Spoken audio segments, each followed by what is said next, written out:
네, YTN 라디오 이재윤의 뉴스 정면 승부 3부 이어갑니다. 화요일 이 시간에는 민주당은 비상중 순서로 마련돼 있죠. 함께해 주실 전 청와대 정무수석을 지낸 최재성 전 더불어민주당 의원 전화 연결돼 있습니다. 최 의원님 안녕하세요. 안녕하세요. 네. 자, 오늘 먼저 민주당 전당대회 앞둔 상황 좀 짚어보도록 하겠습니다. 전당대회 예비 경선일 내일 모레 이틀 앞으로 다가왔습니다. 자, 더불어민주당의 당대표 선거에 출마한 97그룹 재선 의원들이 오늘 단일화 방안을 놓고 토론을 하는데요. 자, 일단 뭐 지금 현재까지의 당내 분위기는 어대명 계속 유지가 되고 있는데 97그룹의 단일화 필승 카드가 될 수 있을까요? 아니 우선 본선에서 단일화는 뭐 모르겠습니다만 네. 컷오프 과정에서 단일화라는 얘기는 매우 생소하거든요. 그래서 이제 전당대회를 뭐 대통령 선거 같은 경우 그런 경우가 있습니다만 전당대회를 앞두고 컷오프에서 단일화하는 게 그래요. 그게 참 컷오프 자체가 압축하는 과정이거든요. 예. 조금 전에 그 서른 의원과 전화 대담을 했습니다마는 서른 의원은 컷오프 전에라도 지금 어대명 분위기를 다시 조금 어느 정도 역전시키기 위해서는 사전에 이 단일화 의지를 후보들이 보여야 되지 않겠느냐 이렇게 얘기를 하던데요.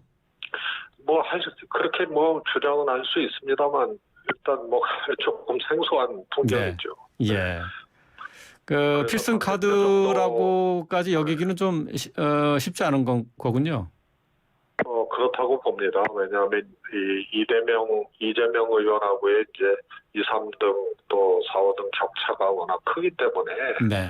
그래도 한 절반 정도 이렇게 따라잡는 후보가 있고 네. 그다음에 이제 단일화를 한다면 그거는 이제 조금 얘기가 달라집니다만 네. 지금 상황에서 단일화가 무슨 의미가 있는지 잘 이렇게 안 보여요. 예. 일단 그럼 컷오프를 통과한 3명의 후보 가운데 이재명 후보 외에 나머지 두 후보가 단일화한다. 그러면은 조금 달라집니까? 저는 애당초 뭐 단일화에 대한 거는 뭐 어떤 선거든 간에 네. 인위적인 단일화가 크게 이렇게 의미가 없다 이제 그런 주장을 쭉 해왔습니다만 지난 대선 때도 지지율이 현저하게 떨어지는 사람들끼리의 단일화는 마이너리티들 자인하는 거거든요. 네, 네. 그러니까 이걸 역전시키거나 새로운 승기를 잡기에는 이제 역부족인 상황이 되기 때문에 예. 굳이 인위적인 단일화를 해서 예. 그게 어떤 소득이 있을까 이런 생각이고요. 예. 또 당대표쯤 출마를 하면 그래도 어떻게 하겠다라는 그런 내용으로 승부를 해야 되거든요. 예, 예. 그래서 저는 뭐 예선전 단일화는 뭐 굉장히 생소하지만 본선에서도 이번 경우는 단일화 효과는 조금 무색하지 않나 싶습니다. 예.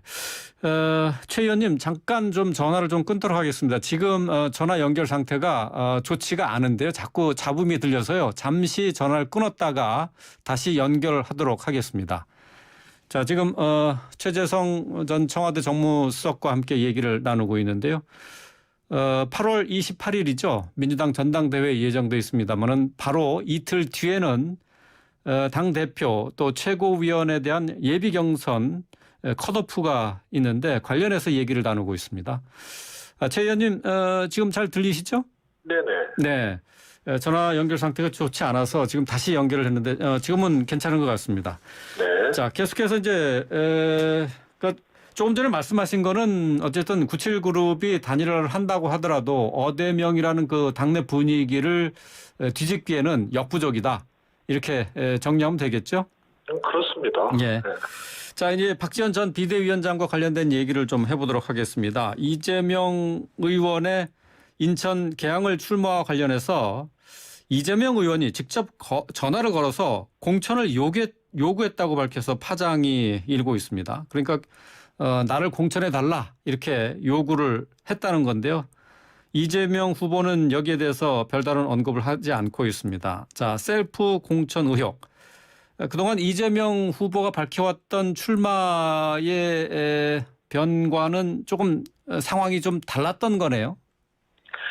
박지원 전 위원장이 그것을 사실과 다른 내용을 얘기를 했다면 그거는 굉장히 중대한 거거든요. 박지원 위원장이 그 사실과 다른 얘기를 했을 수 있다고요? 했다면. 예. 그래서 뭐 그런 것 같지는 않고요. 예. 또 이재명 의원이 뭐 스타일도 그렇고 사실과 다르면은 분명히 얘기를 했을 거고요. 네. 그래서 그거는 제가 짐작컨대 박지원 위원장의 말이 사실에 부합하는 얘기 아닌가 싶습니다. 사실에 부합하는 얘기로 들리더라. 네. 셀프 공천. 이재명 의원에게는 글쎄요, 이제 출마에 대한 정당성이 많이 훼손되는 부분이 아닌가 싶은데 말이죠. 네네. 그 부분은 어떻게 생각하십니까? 뭐 지나간 일이고요. 네. 하지만 이제 과정상의 문제에 대해서는 박지원 위원장의 말이 사실이라면 네. 이재명 후보로서도 조금 뭐랄까요, 흠결을 남길 수밖에 없는 과정 아닌가 싶습니다. 예, 박지원 전 위원장이 이재명 의원에 대해서 날카로운 공격을 계속해서 이어가고 있는데요. 언론 인터뷰를 통해서 이재명 의원이 이른바 개딸들에게 SNS를 통해서 더해두대요라고 하면서 애교를 부렸다. 이게 아이돌인 줄 알았다. 이렇게 얘기를 하면서 이러한 행동은 정치인 덕목이 아니다. 이렇게 비판을 했어요. 또 그리고 비대위 회의에서 자신은 매번 패싱을 당했다라는 이제 폭로도 했는데, 자, 박지원 전 비대위원장의 행보는 어떻게 보고 계십니까? 저는 뭐 지속적으로 뭐 출마를 허용하는 것이 온당치 않았느냐 이런 주장을 계속 해왔습니다만, 예, 그러셨죠. 이제 이재명 의원의 그런 소위 말해서 이제 이재명 의원 이제 팬들이죠. 네. 거기에 대한 대응 방식까지 박지원 위원장이 왈가왈부하는 거는 그거는 조금 어긋난 일인 것 같고요. 네. 그럼에도 불구하고 박지원 위원장의 출마는 허용됐어야 된다는 생각입니다. 네. 박지원 전 위원장의 출마는 허용됐어야 된다 하는 아쉬움을 말씀하시는데, 어쨌든 뭐 박지원 전 위원장은 정치를 계속할 뜻을 밝히고 있습니다. 지금 현재의 행보를 봤을 때 민주당에서 이 정치를 계속하기에는 지금 현재의 그 언행, 그 행보 좀 부적절하다고 보시는 건가요? 집단적으로 박지원 위원장의 그런 언어와 태도에 대해서 인정을 안 하는 그런 분위기는 분명한 것 같고요. 네. 그럼에도 불구하고 그거는 유권자들에 의해서 뭐 평가받을 일이지 그 자체를 봉쇄하는 것은 그건 좀 지나치지 않느냐 싶고요. 네. 우선 비대위원장을 했잖아요. 네, 그렇죠. 이재명 후보 추천으로. 예. 그러면은 비대위원장이라는 게 복당을 비롯해서 특히 지방선거 공직 후보 심사까지 당무를 했던 그런 위원장이기 때문에 예. 그 자체로서 단서도항에 해당하는 6개월 당비를 안 냈더라도 출마할 수 있는 자격은 획득되어지는 거라고 여겨지는 거거든요. 예. 그런 것에 대비해서 그 단서도항을 단 거예요. 그런데 박지원 위원장의 정치적 행위에 대해서 문제가 있다고 해서 출마 자체를 봉쇄한 거는 그거는 지나친 거다. 유권자가 존재하지 않습니까? 예. 그래서 그건 지나치다고 보고요. 네. 그러나 박지원 위원장은 어떤 형태로든 일정 비상시기에 쓰고 네. 버리기에는 네. 스스로 많은 이 스피커를 확보를 한 거거든요. 예, 그렇죠. 그런 경우도 또 드물어요. 그래서 어떤 식으로든지 본인도 정치적 행위를 할 거고 행보를 할 거고 예. 당으로서도 그런 정치적 행보에 대해서 조금 더 객관적으로 좀 봐주고 인정을 해줘야 될 필요가 있지 않나 싶습니다. 박지원 전 위원장에 대해서 객관적으로 보고 평가를 해줄 부분은 평가를 해줘야 된다. 예. 이재명 의원과 관련된 얘기를 좀 더 해보도록 하겠습니다. 이재명 의원이 요즘 민생과 경제 이슈에 집중하는 모습을 보이고 있습니다. 당내 논란의 중심에서 시선을 밖으로 돌리려는 시도가 아닌가 싶은데, 연일 윤석열 정부에 대한 비판의 목소리를 높이고 있습니다. 이재명 의원의 최근 행보는 어떻게 평가하십니까? 그거는 뭐 당연한 거라고 보는데요. 네. 대선 이후로 패배한 이재명 후보의 언어와 태도, 네. 입장 이런 것이 썩 국민들에게는 고개를 끄덕일 만한 과정들이 아니었거든요. 그리고 저는 뭐 97 단일화나 뭐 그 세대 교체론 이런 것도 내용이 있어야 되는데 네.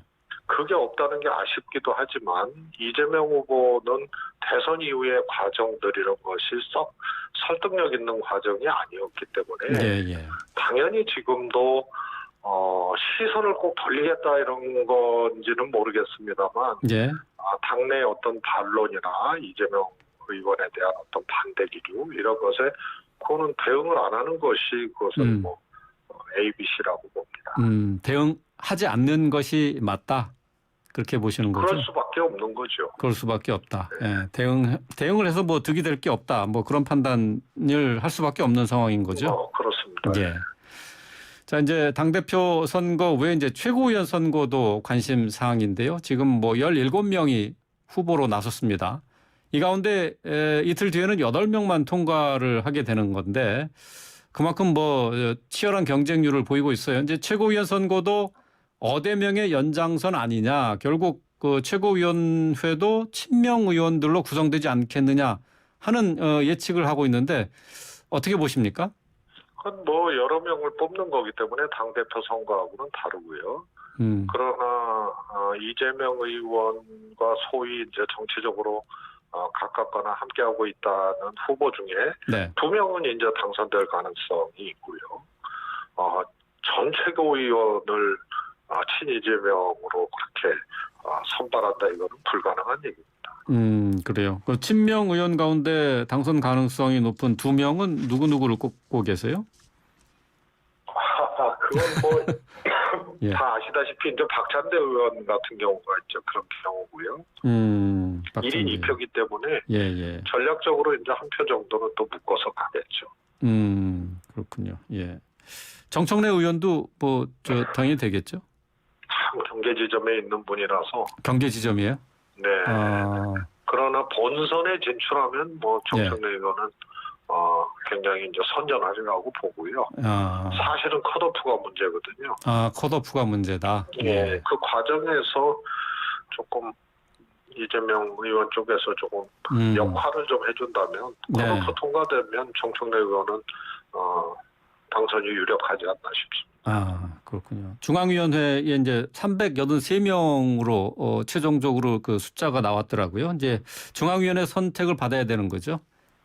네네, 그렇습니다. 오히려 이제 당대표 컷오프에서 여론조사야 이제 1, 2, 3등, 4등 이렇게 쭉 나와 있지 않습니까? 예. 그래서 이재명 의원이야 그렇고 2, 3등이 탈락할 가능성도 꽤 있다고 봅니다. 여론조사에서 2, 3등 한 후보가 탈락 가능성도 있다? 네네. 예. 뭐 지금 여론조사는 30%밖에 반영되지 않기 때문에 역시 뭐 중앙위원회 그 위원들의 발언권이 셀 수밖에 없겠죠. 예. 그렇습니다. 이번에 이제 룰을 바꿔서 30% 여론조사 반영을 했습니다만 사실은 이제 70%의 중앙위원 반영 비율이 절대적이기 때문에 거기서 좌우지되지 않나 싶고요. 묘하게도 이번에 여론조사에 조금 나오는 후보들이 당내의 이제 중앙위원들의 지지나 이런 것들이 조금 약한 분들이 조금 여론조사 2, 3등을 좀 하고 있는 상황이라서 변수가 있습니다. 그렇군요. 예. 알겠습니다. 자, 계속해서 윤석열 정부 들어선 뒤에 처음으로 이제 국회에서 진행되고 있는 대정부 질의와 관련된 내용을 좀 살펴보도록 하죠. 어제 박범계 의원과 한동훈 장관의 공방이 가장 큰 화제였는데요. 자, 한 장관의 발언에 대해서 여당 의원들이 박수를 치기도 했습니다. 어제 뭐 언론에서도 집중적인 관심을 받았는데 어떻게 보셨습니까? 한동훈 장관은 이제 검찰 수사에 이제 이 맹점, 또 잘못된 문화 중에 하나가 별건 수사 아니에요. 어제도 대정부 질의에서 답변을 별건 수사하듯이 화제를 다른 걸로 확 돌려버리는데 아주 능통한 것 같아요. 가령 박범계 의원이 검찰총장이 공석일 때 네. 직무대행하고 인사협의를 한 적이 있느냐 이렇게 질문을 하니까 박범계 장관 때 패싱하지 않았습니까? 예, 예. 그런데 직무대행 때 협의한 거하고 윤석열 총장이 재직 중일 때 패싱했다고 주장하는 거하고는 전혀 다른 거거든요. 질문하고 다른 대답을 했다. 네, 예. 네. 그래서 직무대행 협의가 협의한 적이 있느냐고 물었는데 박범계 장관님은 검찰총장을 패싱했습니다. 이렇게 답변을 했어요. 그러니까 박범계 장관이 나는 패싱 안 했다. 이렇게 네. 또 보충을 하시고요. 그래서 그런 거 보면서 별건으로 가는 데는 정말 하여튼 능통하구나 하는 걸 느꼈고요. 네. 어제 전반적으로는 한동훈 장관의 방패가 더 센 것으로 보셨습니까? 아니면 박범계 의원의 창이 강했던 것으로 평가를 하실 수 있나요? 어떻습니까? 뭐 보는 시각에 따라서 다르겠습니다만 네. 하여튼 우열을 가리는 거는 좀 힘든 상황인 것 같고요. 다만 한동훈 장관의 답변이 네. 그래서 당신들도 그렇지 않았느냐 이거거든요. 네. 그래서 그러면은 검찰총장을 오랫동안 뽑지 않고 공석인 상태에서 중간검사 인사까지 다 해버리는 그 법무부 장관이 네. 결과론적으로 그럼 잘했느냐 이 문제에 대해서는 공방이 없었는 것 같아요. 그런 점이 좀 아쉽습니다. 아, 그래요. 근데 전반적으로 이제 민주당이 준비를 더 철저히 해야 하지 않았느냐 하는 지적도 나오던데 그러면 뭐 최수성님 의견은 거기에 뭐 동의하지는 않으시는 거겠네요? 저는 동의하고 그럴 필요가 있다고 봅니다. 청문회 때도 조금 아쉬웠던 부분들이 있고 네. 또 대정부질이 어제도 아쉬웠던 부분들이 있거든요. 물론 이제 국민 여론이라든가 또 국정운영 동력 이 정부에 대한 평가는 그런 개별적인 이 대정부질이 문답에서 좌우지되는 거는 아니지만 네. 그래도 조금 더 준비를 철저히 하고 실책이 분명히 있고 국민들이 실책이 있다고 하기 때문에 등을 돌리는 거거든요. 네. 그런데 야당인 민주당 의원들이 그것을 분명하게 지적하고 이 국민들에게 그런 과정들을 제시를 하지 못하는 거는 그거는 좀 돌아봐야 될 문제죠. 아쉽습니다. 네. 또 대통령실 국가안보실은 탈북민 강제 북송 사건에 대해서 문재인 정부로부터 인수인계를 받은 내용이 전혀 없다라고 밝혔습니다. 이 발언은 어떻게 생각하시는지요? 그걸 왜 인수인계를 합니까? 그렇다고 인수위에서 요구한 것도 아니고요. 그래서 그거는 자료로서 존재를 하고 네. 과정으로 존재를 하고 이미 흔적들이 또 언론이라든가 자료라든가 이런 걸 통해서 남아있는 거기 때문에 네. 그거는 그럼 인수인계를 요구를 했어야죠. 관련 자료가 없다는 의미 아니겠어요? 근데요, 그거는 관련 자료가 없는데 왜 국정원장을 고발하고 그래요? 그래서 그거는 조금 언어도단이고요. 또 하나 지금 특히 북송어민 사건 같은 경우에는 어제 대정부질의에서도 봤지만 네. 유엔사의 승인을 혹시 안 받지 않았느냐 이런 이제 하태경 의원의 질의에 받았다고 국방부 장관이 분명히 얘기를 하고 통일부 장관도 그랬거든요. 네. 그런데 오늘 권영세 장관 또 오늘 언론 인터뷰에서는 유엔사가 북송 승인은 해줬어도 강제 북송은 몰랐던 것 같다 또 이렇게 얘기를 했어요. 네, 예. 그래서 이거는 너무 정권을 담당한 사람들의 발언이나 행위로는 너무 이렇게 구멍막히식 땡길식에 자꾸 이런 걸 갖고 가는데요. 네. 유엔사가 북송 승인을 하려면 그 양식이 있어요. 네. 매우 구체적이거든요. 예. 그래서 방송국 프로그램 중에 선을 넘는 녀석들이라는 프로그램이 있어요. 예. 그때 그 화살머리고 이제 GP에서 이제 촬영을 하는 건데 그때 그 양식을 구체적으로 취지나 목적을 구체적으로 제시를 안 해서 처음에 허용이 안 됐어요. 유엔사 시민이. 그래갖고 다시 보충해서 했던 그런 전례가 있거든요.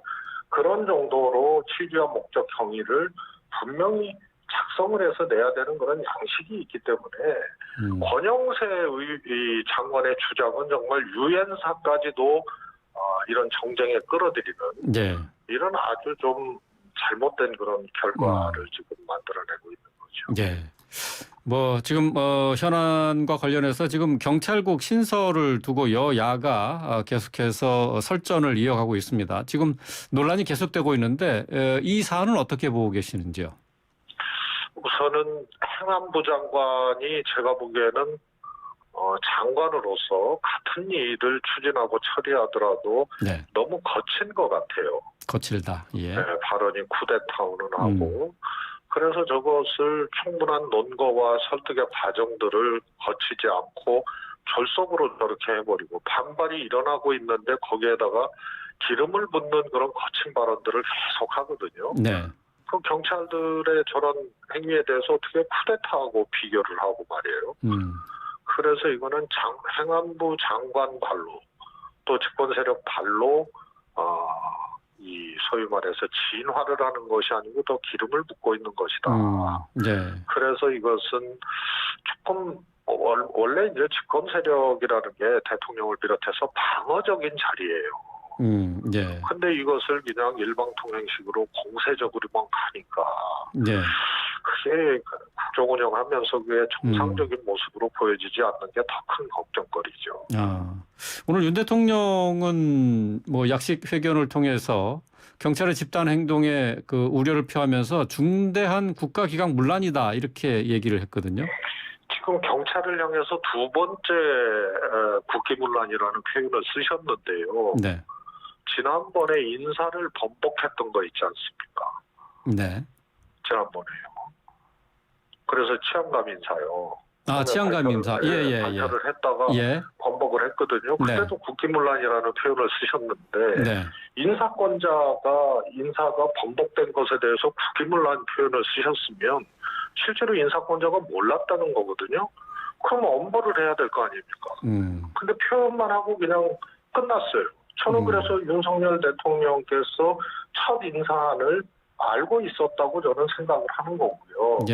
그다음에 누군가의 행위에 의해서 이게 변경이 됐고 그러면서 두 번 인사를 했다고 여겨지는데 그때 엉뚱한 경찰 파견된 행안부에 파견된 사람을 지목을 하고 그게 보도가 되고 국기문란이라는 표현을 쓰셨고 이번에 또 국기문란이라는 표현을 쓰셨거든요. 표현이 자주 나온다 이거죠. 이런 중대한 문제에 대해서는 과정을 분명히 하고 이 설득의 과정이 있어야 되는데 밀어붙이기식으로 하고요. 그다음에 총경회의 끝나고 2시간 만에 이 대기 발령을 관련자를 내고 그랬잖아요. 그런데 저것이 정말로 위법한 것이냐, 국기문란의 과정이냐 이것을 따져보지도 않고 말이에요. 제가 보기엔 국기문란은커녕 위법성이 없거든요. 알겠습니다. 그래서 이런 양론이 있을 때는 잘 과정을 진행해야 되는데 참 이렇게 무모하게 발언을 하시니까 더 파열음만 나는 거죠. 최 의원님 여기까지 말씀 듣도록 하겠습니다. 오늘 말씀 잘 들었습니다. 고맙습니다. 감사합니다.